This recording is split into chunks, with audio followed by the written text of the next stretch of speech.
Top quality और consistent performance के लिए सिर्फ सिल्वर पंप नाम याद रखना।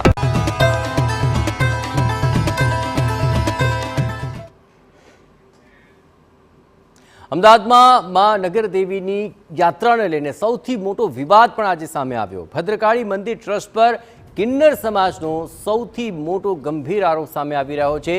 કિન્નર સમાજને જાણી જોઈને યાત્રામાંથી બાકાત રખાયા હોવાનો આરોપ લગાવાયો છે।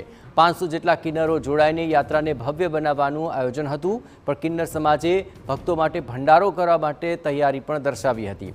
મંદિર બહાર બેસવા ટ્રસ્ટીઓ દ્વારા રૂપિયાની માંગણી કરાય છે તેવો આરોપ લગાવવામાં આવ્યો છે।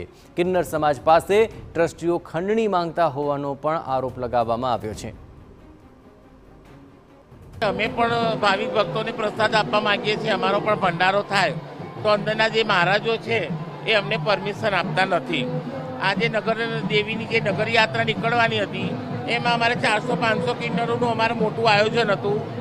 કિન્નરોનું અમારે રથમાં શોભાયાત્રા નીકળવાની હતી। નગરજનોને માં ભદ્રકાળી આશીર્વાદ આપે એમ અમે પણ આશીર્વાદ આપવા માંગતા હતા, પણ એ લોકોએ અમને પરમિશન આપી નહીં।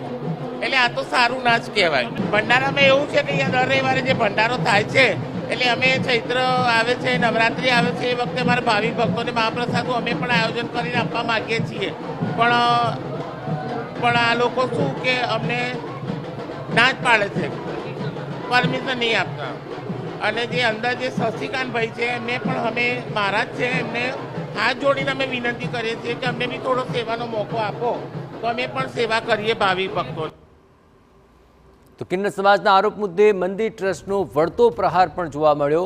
ભદ્રકાળી મંદિર ટ્રસ્ટે કિન્નર સમાજના તમામ આરોપો ફગાવ્યા। કિન્નર સમાજે અમારી પાસે કોઈ રજૂઆત ન કરી હોવાનું તેમણે જણાવ્યું। કિન્નર સમાજ દ્વારા ખોટા આક્ષેપ કર્યા હોવાની વાત તેમણે કહી। જ્યાં મંદિરના પગથિયે બેસી કિન્નરો ભક્તોને પરેશાન કરતા હોવાનો પણ તેમણે આરોપ લગાવ્યો। કિન્નરો માતાજીની ભક્તિ નહીં પણ ધંધો કરી રહ્યા છે। કિન્નરો માં બહુચરના ભક્તો હોય તો ભદ્રકાળીના મંદિર કેમ બેસે છે? ભદ્રકાળી માતાજીના મંદિરે બેસવાનો કિન્નરને કોઈ હક નથી તેવો પણ તેમણે આરોપ લગાવ્યો।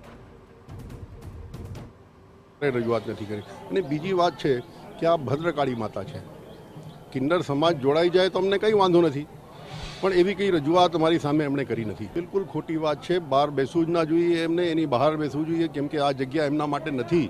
આ પ્રજાજનોની દર્શન માટેની જગ્યા છે। પ્રજાએ આવે અને ઉપરથી એ લોકો પ્રજા માટે એક એ પ્રોબ્લેમ ઊભા કરે છે। સીડીઓ ઉપર બેસીને જ્યાં લોકો દર્શન કરીને સીડી ઉપર બેસે 2 મિનિટ, એ બેસી નથી શકતા ત્યાં એ લોકો બેસેલા હોય છે બધા।